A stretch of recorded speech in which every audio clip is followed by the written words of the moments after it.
Hey there YouTube, Jim from the Beer to You channel here. So it occurred to me that beer tubers constantly are throwing out all kinds of terminology. Things you may or may not know what they are, and they're really technical. So I decided that it might be time to have a little primer, just a little bit of knowledge to help everyone out. So without further ado, this is Beer Community College, and class is in session. Alright, so what are we going to talk about today? First lesson, hops. Are a plant. More technically, they're the flower of the hop plant, the bud, the cone. Why do we use them? What do they do? Well, actually they provide bitterness, flavor, and a preservative quality. That's right.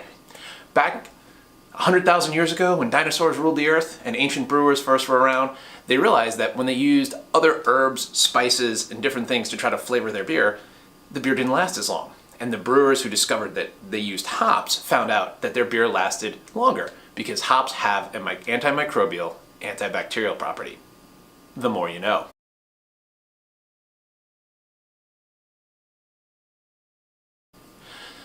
So what do we do with hops? How do we use hops? Well, predominantly they were used to add bitterness. Remember, beer is made with malt. We'll talk about that in another video. Malt tends to be really sweet, so the hop bitterness provides a nice counterpoint to it.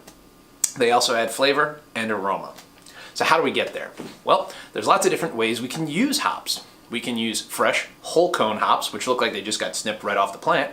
We can dry them, crush them, put them into a powder and make them pellet hops, which a lot of home brewers may be used to and a lot of commercial brewers use. Those little green pellets kind of look like rabbit food, and they're really useful for making beer.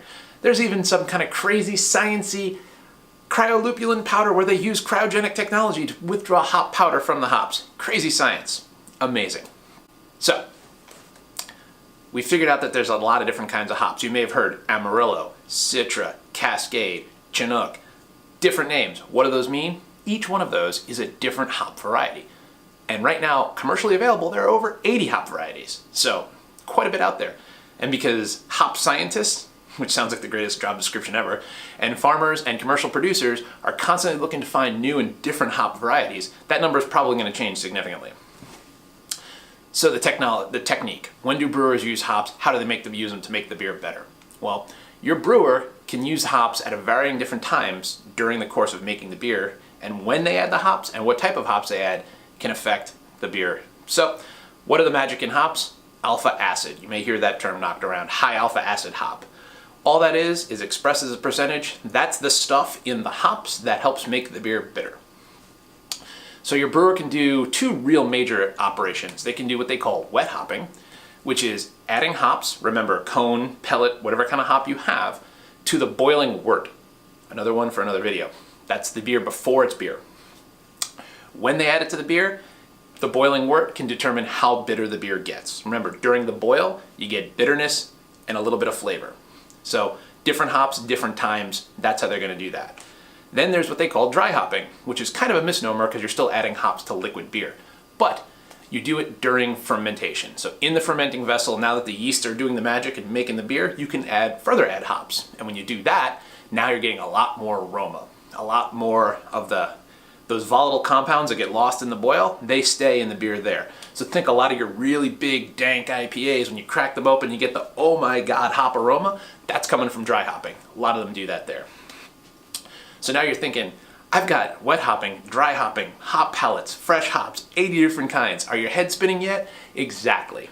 Your brewer has a lot of control over the beer you can make just by playing with the hops. Using everything else the same, you can make 100 different beers with the same set of ingredients, just messing with hops. So, that's hops. Remember, flavor, bitterness, preservative, alpha acid. Next time that know-it-all at the brewery or bar is trying to tell you you don't know nothing, now you can tell them. Class dismissed.